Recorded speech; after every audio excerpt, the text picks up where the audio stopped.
Hi viewers, இன்னைக்கான வீடியோவில் என்ன நடக்கலாம்னு சொல்லிட்டு பார்க்கலாம். வீடியோக்குள்ளே போகிறதுக்கு முன்னாடி நம்ம சேனலை லைக் அண்ட் சப்ஸ்கிரைப் பண்ணிவிட்டு கொஞ்சம் சப்போர்ட் பண்ணுங்கள். வாங்க இப்போ வீடியோக்குள்ளே போகலாம். ரகுராம் பத்மாவை செம்மையாக வெளுத்து வாங்குறாங்க தான் சொல்லலாம். பத்மா சாருவோட இந்த நிலைமைக்கு நீயும் ஒரு காரணம், நீ எதுக்காக இப்படியெல்லாம் பண்ண, இந்த குடும்பத்தோட சந்தோஷத்தையே இப்படி நாசம் பண்ணிட்டே அப்படிங்கிற மாதிரி சாட்டையை வச்சு பயங்கரமாக அடிக்கிறாங்க. பார்வதியையும் அடிக்க போகும்போது ஜானகி சொல்கிறாங்க, வேணாம் விடுங்க, இப்போ அடித்தா மட்டும் என்ன போன உயிர் திரும்பி வந்துருமா, ஏதோ ஒரு இதில் பண்ணிட்டாங்க விட்டுருங்க அப்படின்னு சொல்ல, அதுக்கு ரகுராம் சொல்கிறாங்க, இவங்க ரெண்டு பேர் மட்டும் மகாலிங்கத்துக்கு சப்போர்ட் பண்ணாம இருந்திருந்தா அந்த அப்பாவி பொண்ணோட உயிர் போயிருக்காதே அப்படின்னு சொல்லிட்டு ரகுராம் செம்ம கோவத்தில் இருக்காங்க. அப்ப பத்மா சொல்றாங்க, என்னைய மன்னிச்சிருங்க அண்ணா, எனக்கு மாயாவா ஆரம்பத்துல இருந்து சுத்தமா பிடிக்காது. சீனுவுக்கு ஏத்த ஜோடி மாயா கிடையாது. சீனுவுக்கு ஒரு நல்ல வாழ்க்கை கிடைக்கணும்னு சொல்லிட்டு தான் நான் இந்த மாதிரி எல்லாம் தப்பு பண்ணிட்டேன், என்னைய மன்னிச்சிருங்க அப்படின்னு சொல்றாங்க. இதை கேட்டதுமே மாயா கண் கலங்கி நிக்கிறாங்க. அப்போ ஜானகி கிட்ட சொல்றாங்க, அவங்களுக்கு என்னைய பிடிக்கலன்னு தானம்மா இப்படி ஒரு முடிவு எடுத்தாங்க. ஆரம்பத்துல இருந்தே இவங்க இப்படிதான் இருந்தாலும் போக போக சரியாயிடும் அப்படின்னு நினச்சிட்டு இருந்தேன். ஆனால் இது எப்போயுமே மாறாதுன்னு தெரிஞ்சதுக்கப்புறம் நான் இங்கே இருக்கிறது சரியில்லை அப்படின்னு சொல்லிட்டு மாயா கண் கலங்கிட்டே மேலே ஏறி போகிறாங்க. அப்போது சுட்கேஸில் அவங்களோட ட்ரெஸ் எல்லாம் எடுத்து வைக்கிறாங்க. சீனு கேட்குறாங்க, என்னாச்சு மாயா அப்படின்னு சொல்லிட்டு கேட்கும்போது மாயா சொல்கிறாங்க, என்னோட வேலை முடிஞ்சிச்சு சீனு, நான் கிளம்ப வேண்டியது தான் அப்படிங்கிற மாதிரி சொல்லிட்டு பேக்கை தூக்கிட்டு எல்லாருக்கிட்டையுமே சொல்லிட்டு நான் இந்த வீட்டை விட்டு போகிறேன், இனிமேட்டு நான் இந்த வீட்டில் இருக்கிறதுக்கு தகுதி இல்லாதவ அப்படிங்கிற மாதிரியெல்லாம் சொல்கிறாங்க. அப்போது சீனு கேட்குறாங்க, எதுக்காக மாயா இப்படி ஒரு முடிவெடுத்த அப்படி சொல்லிட்டு கேட்கும்போது சீனுவை நல்லா வெளுத்து வாங்குறாங்க நம்ம மாயா. ஆரம்பத்திலேருந்தே நீ தானே சீனு என்னை விட்டு விலகி போனேன், உனக்கு என்னை சுத்தமாக பிடிக்கவே இல்லை, இருந்தாலும் நீ என் கழுத்தில் தாலி கட்டிட்டேன்னு சொல்லிட்டு நான் இவ்வளோ நாளாக இந்த வீட்டில் இருந்தேன். அது மட்டும் இல்லாமல் எல்லாரும் சேர்ந்து சீனுவுக்கு சாருவை கல்யாணம் பண்ணி வைக்கலான்னு முடிவு பண்ணிட்டீங்க. இந்நேரம் சாருவுக்கும் சீனுவுக்கும் கல்யாணம் நடந்திருந்தா இதே நிலைமை தானே எனக்கும் வந்திருக்கும். அப்போவும் எனக்கு இந்த வீட்டில் இடம் இருந்திருக்காதுல்ல, அப்போ நான் கிளம்பி போயிருக்க வேண்டியதான். இதில் ஒரு சின்ன மாற்றம் என்னன்னா சாரு இறந்துட்டான், அவ்வளோதான். இதுக்கப்புறம் நான் இந்த வீட்டில் இருக்கிறதா இல்லை அப்படிங்கிற மாதிரி சொல்லும்போது ஜானகி சொல்கிறாங்க, மாயா நீ பண்ணுறது ரொம்ப தப்புமா, இவ்வளோ இந்த குடும்பத்துக்கு நல்லதெல்லாம் பண்ணிட்டு இப்படி எங்களெல்லாம் அம்போனை விட்டுட்டு போறியே அப்படிங்கிற மாதிரி சொல்ல, இதை கேட்ட மணி சொல்கிறாங்க, அம்மா நீதாம்மா எனக்கு எப்போயுமே மருமகன், இந்த வீட்டில் தான் இருக்கணும் அப்படின்னு சொல்கிறாங்க. ஒரு பக்கம் ரகுராமும் மாயா கிட்ட சொல்கிறாங்க, மாயா இந்த குடும்பத்துக்கு நீ நல்லது மட்டும்தான் பண்ணியிருக்க, நீ இந்த வீட்டில் தான் இருக்கணும், இங்கேருந்து எங்கேயும் போகக்கூடாது அப்படிங்கிற மாதிரி சொல்ல, இதை கேட்ட மாயா சொல்கிறாங்க, பெரியப்பா உங்கள் பேச்சுக்கு நான் மறு பேச்சு பேசுகிறேன்னு நினைக்காதீங்க, இனிமேட்டு நான் இந்த வீட்டில் இருக்க மாட்டேன். நான் இந்த வீட்டில் இருக்கும்போது நிறைய பேருக்கு என் மேலே கோபம் வெறுப்பு எல்லாமே இருந்துச்சு, போக போக எல்லாமே இது மாறிடும் அப்படின்னு சொல்லிட்டு நானும் நம்பிட்டு இருந்தேன். ஆனால் கடைசியில் இந்த அளவுக்கு கொண்டு வந்து விடும் நான் கொஞ்சம் கூட எதிர்பார்க்கவே இல்லை. ஏனைய நிறைய பேருக்கு இந்த வீட்டில் பிடிக்கவே இல்லை, அப்புறம் நான் இங்கேருந்து என்ன பெரியப்பா பிரோஜனம் அப்படிங்கிற மாதிரி சொல்லும்போது ஜானகி சொல்கிறாங்க, மாயா உங்கள் அம்மாவுக்கு நான் பண்ணி கொடுத்த சத்தியத்தை நான் மீற மாட்டேன், நீ இங்கே தான் இருந்தாகணும் அப்படிங்கிற மாதிரி சொல்ல, அதுக்கு மாயா சொல்கிறாங்க, பெரியம்மா நீங்கள் என்னைய உங்கள் பொண்ணை விட ரொம்பவே பாசமாக பார்த்துக்கிட்டீங்க, நீங்கள் எனக்கு எந்த ஒரு குறையுமே வைக்கலை, ஆனால் விதி இப்படி தான் இருக்கணும்னு இருந்தால் அதை யாராலையுமே மாற்ற முடியாது, எனக்கு இந்த வீட்டில் இருக்கிற தகுதி இல்லை பெரியம்மா, என்னை யாரும் தடுக்காதீங்க அப்படிங்கிற மாதிரி சொல்லும்போது சீனு சொல்கிறாங்க, என்ன மாயா என்னை விட்டுட்டு போறியா அப்படிங்கிற மாதிரி கேட்குறாங்க. இந்த பக்கம் நம்ம பத்மா பார்வதி ரெண்டு பேர் பேசிக்கிறாங்க, என்னடி இது, இந்த ட்விஸ்ட்டை கொஞ்சம் கூட எதிர்பார்க்கவே இல்லை, மாயா இப்படி ஒரு முடிவெடுப்பான்னு நான் நினச்சி கூட பார்க்கவே இல்லை, நல்ல வேலை அவளே இந்த வீட்டை விட்டு கிளம்புறேன்றா, இதுங்க எல்லாம் வீட்டை விட்டு போகாத இரி அப்படின்னு சொல்லிட்டு அவளை போட்டு பாடா படுத்திக்கிட்டு இருக்குங்க. போறவ போட்டுமே விட வேண்டியது தானே, எதுக்காக அவகிட்ட போயிட்டு கெஞ்சிக்கிட்டு இருக்காங்க அப்படி சொல்லிட்டு பத்மா பார்வதி கிட்ட சொல்லிக்கிட்டு இருக்காங்க, எது எப்படியோ அவ இந்த வீட்டை விட்டு போயிட்டாலே போதும், அடுத்து நான் சீனுவுக்கு நல்ல பொண்ணா பார்த்து கட்டி வச்சிருவேன் அப்படின்னு சொல்லிட்டு ரொம்பவே கேவலமாக திங்க் பண்ணிக்கிட்டு இருக்காங்க பத்மா.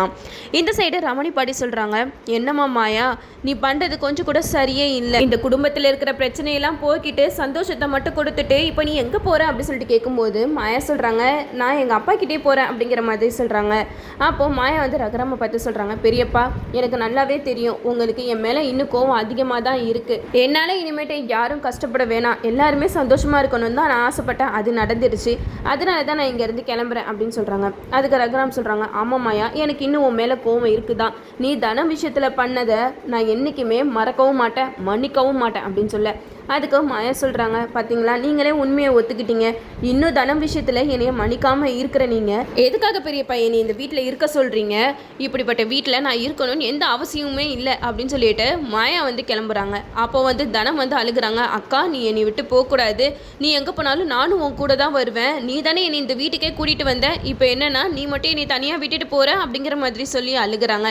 அப்போ பத்மா பார்வதி சொல்கிறாங்க, இவ ஒருத்தி நேரங்கிட்ட நேரத்தில் அக்கா சொக்கான்னு சொல்லிக்கிட்டு போகிறவளை போவிடுவாளா தடுத்து நிறுத்திக்கிட்டு அழுது ட்ராமா பண்ணிக்கிட்டு இருக்கா அப்படிங்கிற மாதிரி பத்மா வந்து பார்வதி கிட்ட பேசிக்கிட்டு இருக்காங்க. அப்போ தனம் வந்து சொல்கிறாங்க, என்னோட வாழ்க்கையை காப்பாற்றி கொடுத்துட்டு நீ மட்டும் இப்படி போனனா என்னக்கா நியாயம் இருக்கு அப்படிங்கிற மாதிரி கேட்குறாங்க.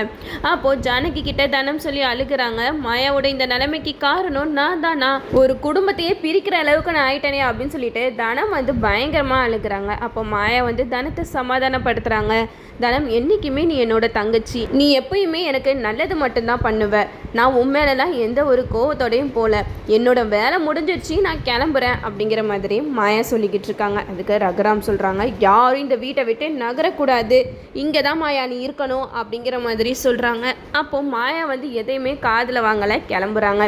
நம்ம சீனு வந்து இன்னொரு பெட்டியை தூக்கிட்டு வராங்க. மாயா, இனிமேட்டு நீ எங்கே இருக்கியோ அங்கே தான் நானும் இருப்பேன் அப்படின்னு சொல்கிறாங்க. அதுக்கு மாயா சொல்கிறாங்க, உங்கள் அம்மாவுக்கு தான் நீ என் கூட சேர்ந்து வாழ்கிறது பிடிக்கலையே சீனு, அப்புறம் எதுக்காக நீ என் கூடயே வர, உங்கள் அம்மா உனக்கு நல்ல பொண்ணாக பார்த்து கல்யாணம் பண்ணி வைப்பாங்க, நீ அந்த பொண்ணு கூட சந்தோஷமாக வாழு, நீ என் கூட வாழ்ந்தால் சந்தோஷமாக இருக்க மாட்டேன், அதான் உங்கள் அம்மாவே சொல்லிட்டாங்களே மாயா வந்து சீனுக்கு ஏற்ற ஜோடி கிடையாதுன்னு சொல்லிட்டு, அப்புறம் எதுக்காக நான் இங்கே இருக்கணும், போதும் சீனு, நான் பட்ட அசிங்கம் அவமானம் எல்லாமே போதும், இதுக்கப்புறம் எதையும் தாங்குகிற சக்தி எனக்கு இல்லை அப்படின்ற மாதிரி மாயா சொல்கிறாங்க.